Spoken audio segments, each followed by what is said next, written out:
Friends, நம்ம வீடியோக்குள்ளே போகிறதுக்கு முன்னாடி இது வரைக்கும் பிரிட்டி கேர் சேனலை சப்ஸ்கிரைப் பண்ணாதவங்க சப்ஸ்கிரைப் பண்ணிக்கோங்க. அப்படியே பக்கத்தில் இருக்க பெல் ஐக்கானை ப்ரெஸ் பண்ணி ஆல் அப்படிங்கிற ஆப்ஷனையும் கொடுத்துக்கோங்க. Hi friends, welcome back to Pretty Care. இன்றைக்கி நம்மளுடைய சேனலில் என்ன பார்க்க போகிறோம் அப்படின்னா, ரொம்ப டிஃப்ரெண்ட்டான ஒரு இன்னோவேட்டிவ் டிஷ் தான் பார்க்க போகிறோம். Crispy baby corn chilli. இது ரொம்ப சிம்பிள். நம்ம வீட்டில் இருக்க எல்லா கிட்ஸ்க்குமே கண்டிப்பாக இது ரொம்ப பிடிக்கும். நம்ம வெளியிலன்னு போயிட்டாலே ஹோட்டல் ரெஸ்டாரண்ட்டில் கண்டிப்பாக கிட்ஸ் எல்லாருமே ஆர்டர் பண்ணி வாங்கி சாப்பிட்ற ஒரு டிஷ் என்னென்னா இந்த கிறிஸ்பி பேபிகார்ன் சில்லி. இதை வந்து ரெஸ்டாரண்ட் ஸ்டைலில் வீட்டில் எப்படி சிம்பிளாக பண்ணலாம் அப்படிங்கிறது தான் இந்த வீடியோவில் பார்க்க போகிறோம். ஸோ வீடியோவை ஸ்கிப் பண்ணாமல் கடைசி வரையும் பாருங்கள். இந்த டிஷ்க்கு 200 கிராம் பேபிகார்ன்ஸும் கேப்சிகம் ஆனியன் எடுத்திருக்கேன். பேபிகார்ன்ஸையும் கேப்சிகம் ஆனியனையும் நல்லா வாஷ் பண்ணி எடுத்தாச்சு. பேபிகார்ன்ஸில் பார்த்தீங்கன்னா இந்த டாப் அண்ட் பாட்டம் ரெண்டையும் கட் பண்ணிவிட்டு நான் வாஷ் பண்ணி வச்சுருக்கேன். இப்போ இதை எந்த மாதிரி கட் பண்ண போகிறோம் அப்படின்னா, ஃபஸ்ட்டு நீல வாக்கில் கட் பண்ணிக்கணும். அதுக்கப்புறம் அதை ரெண்டாக கட் பண்ணிக்கணும். ஸோ இந்த ஷேப்பில் தான் மீதி இருக்க எல்லா கார்ன்ஸையும் கட் பண்ண போகிறோம். பேபி கார்ன்ஸ் நல்லா ஃப்ரெஷ்ஷாக வாங்கிக்கோங்க. நிறைய டிபார்ட்மெண்ட் ஸ்டோரில் அவைலபிளாக இருக்குது. கிட்ஸ் விரும்பி சாப்பிடக்கூடிய ஒரு டிஷ். ஸோ கண்டிப்பாக நீங்கள் ட்ரை பண்ணி பார்க்கலாம். உடம்புக்கு ஹெல்த்தியும் கூட. ஸோ நெக்ஸ்ட்டு வந்து கேப்சிகம் கட் பண்ண போகிறோம். கேப்சிகம் வந்து ரொம்ப பெருசாக இருக்கனால நான் ஹாஃப் மட்டும் எடுத்துக்கிறேன். ஸோ கேப்சிகமும் நல்லா பெருசாக தான் கட் பண்ண போகிறோம், ஸ்கொயர் ஷேப்பில். உள்ளே இருக்க சீட்ஸ் பிடிக்கலைன்னா ரிமூவ் பண்ணிக்கோங்க. அதே மாதிரி ஆனியனையும் கட் பண்ணி எடுத்துக்கலாம். டாப் அண்ட் பாட்டம் இந்த மாதிரி ரிமூவ் பண்ணிவிட்டு ஓரளவு பெருசாக கட் பண்ண போகிறோம். ரொம்ப பொடி பொடியாக கட் பண்ண தேவையில்லை. நம்ம கேப்சிகம் எந்த அளவு கட் பண்ணமோ அதே சைஸ்க்கு இதையும் கட் பண்ணிக்கலாம்.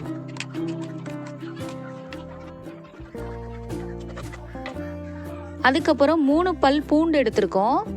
இது வந்து நல்ல ஃப்ளேவர் கொடுக்கும். ஸோ இதை நல்ல ஃபைன் சாப்டாக கட் பண்ணிக்கலாம்.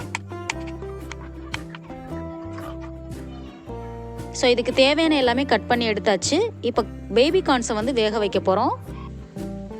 அதுக்கு ஸ்டவ்வில் ஒரு சாஸ்பேன் வச்சுக்கலாம். 1.5 கிளாஸ் அளவு வாட்டர் ஆட் பண்ணுறோம். அதாவது பேபி கார்ன்ஸ் முங்குற அளவு நம்ம வாட்டர் ஆட் பண்ணிக்கலாம். இப்போ அந்த தண்ணி நல்லா பாயில் ஆகணும். இந்த ஸ்டேஜில் ஒரு 1/2 டீஸ்பூன் அளவுக்கு சால்ட் ஆட் பண்ணிக்கிறேன். இப்போ நம்ம கட் பண்ணி வச்சிருந்த பேபி கார்ன்ஸை உள்ளே ஆட் பண்ணிடலாம். இது ஒரு 5 மினிட்ஸ் நல்லா பாயில் ஆகட்டும். பாருங்கள், நல்லா வெந்து வந்திருக்கு. ஸோ இப்போ ஸ்டவ்வை ஆஃப் பண்ணிடலாம். இதை அப்படியே இப்போ ட்ரைன் பண்ணி எடுக்க போகிறேன். ஸோ இந்த மாதிரி ஒரு ஃபில்டர் கப்போ இல்லை ஏதோ ஒன்று வச்சு நீங்கள் ட்ரைன் பண்ணி எடுத்துக்கோங்க. பாருங்கள், தண்ணி எல்லாமே நல்லா ட்ரெயின் ஆகிடுச்சு. ஸோ இதை நல்லா கூல் பண்ண விட்டுறலாம். இப்போ ஒரு மிக்சிங் பவுல் எடுத்துட்டு ஸோ நம்ம வேக வச்ச கார்ன் உள்ளே ஆட் பண்ணிக்கிறோம். நெக்ஸ்ட் வந்து 1 கப் அளவுக்கு நான் மைதா மாவு ஆட் பண்ணுறேன். அதில் பாதி கப் அளவுக்கு கார்ன்ஃப்ளவர் மாவு ஆட் பண்ணுறேன். இப்போ ஒரு 1/2 டீஸ்பூன் அளவுக்கு ஜிஞ்சர் கார்லிக் பேஸ்ட் ஆட் பண்ணுறேன். நெக்ஸ்ட் வந்து தேவையான அளவு சால்ட். கடைசியாக வந்து பெப்பர் வந்து ஒரு 1/2 டீஸ்பூன் அளவுக்கு ஆட் பண்ணுறேன். இது எல்லாத்தையும் இப்போ வந்து நம்ம மிக்ஸ் பண்ண போகிறோம். இடையில கொஞ்சம் வாட்டர் மிக்ஸ் பண்ணணும். ரொம்ப தண்ணியாகவும் ஆகிடக்கூடாது, ரொம்ப கெட்டியாகவும் இருக்கக்கூடாது. இதுதான் கரெக்டான கன்சிஸ்டன்சி. ஸோ இந்த அளவு பண்ணிவிட்டு நம்ம இதை தனியாக எடுத்து வச்சிடலாம். நெக்ஸ்ட்டு வந்து ஸ்டவ்வில் கடாய் வச்சுக்கலாம். தேவையான அளவு இதில் ஆயில் ஆட் பண்ண போகிறோம். ஸோ நான் வந்து இன்றைக்கி இந்த அளவு ஆயில் ஆட் பண்ணுறேன். இது உங்களுடைய விருப்பத்துக்கு ஏற்ற அளவுக்கு நீங்கள் ஆட் பண்ணிக்கலாம். இப்போ எண்ணெய் நல்லா காஞ்சிருச்சு. ஸோ நம்ம ஆல்ரெடி மேரினேட் பண்ணி வச்சுருந்த அந்த பீசஸை கொஞ்சம் கொஞ்சமாக உள்ளே போட்டு ஃப்ரை பண்ணி எடுத்துடலாம். ஓரளவு லைட் ப்ரௌன் கலராக வந்தோட்டையும் நம்ம எடுத்துடலாம். ஏன்னா இந்த டிஷ்ஷில் வந்து நம்ம டபுள் ஃப்ரை பண்ண போகிறோம். பாருங்கள், இந்த மாதிரி வந்துட்டு எடுத்துடணும். ஸோ இதுக்கப்புறம் மீதி இருக்க பேட்சஸையும் போட்டு எடுத்துடலாம்.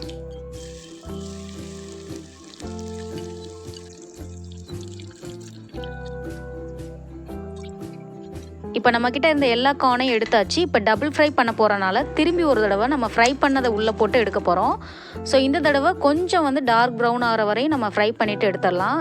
ஏன்னா இப்படி பண்ணும்போது ரொம்ப கிறிஸ்பியாக இருக்கும். ஸோ அதுக்கப்புறம் ஸ்டவ்வில் பேன் வச்சுக்கலாம். நான் வந்து ஒரு 2 டீஸ்பூன் அளவுக்கு ஆயில் ஆட் பண்ணுறேன். நெக்ஸ்ட்டு நம்ம ஃபைனாக கட் பண்ணி வச்சுருந்த கார்லிக் ஆட் பண்ணுறோம். இது நல்ல ஃப்ளேவர் கொடுக்கும். அதுக்கப்புறம் நம்ம கட் பண்ணி வச்சுருந்த ஒரு பெரிய வெங்காயத்தை ஆட் பண்ணுறோம். வெங்காயம் வந்து கண்ணாடி மாதிரி வந்ததுக்கப்புறம் நம்ம கேப்சிகம் ஆட் பண்ணுறோம். கேப்சிகம் வந்து ரொம்ப நேரம் போட்டு வதக்கக்கூடாது. ஸோ ஒரு ஹாஃபாக தான் இருக்கணும், அப்போ தான் அதோட க்ரன்ச்சினஸ் நல்லாயிருக்கும். அதுக்கப்புறம் டொமேட்டோ சாஸ் வந்து நான் 2 டீஸ்பூன் ஆட் பண்ணுறேன். அதுக்கப்புறம் சோயா சாஸ் 2 டீஸ்பூன்.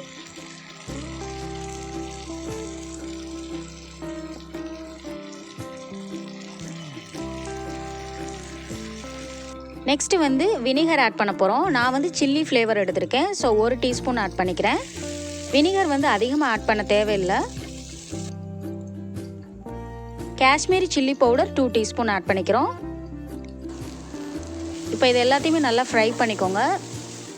ஸ்டவ் வந்து மீடியம் ஃப்ளேமில் தான் இருக்கணும். அதுக்கப்புறம் தேவையான அளவு சால்ட் ஆட் பண்ணிக்கோங்க. ஸோ இது எல்லாத்தையுமே நல்லா வதக்குனதுக்கப்புறம் நான் வந்து 1 டீஸ்பூன் அளவு கார்ன்ஃப்ளவர் மாவை ரொம்ப லிக்யூடாக கரைச்சி வச்சுருக்கேன். ஸோ அதை உள்ளே ஆட் பண்ணிக்கிறேன். அப்போ தான் அது ஒரு கரெக்டான கன்சிஸ்டன்சி நமக்கு கிடைக்கும்.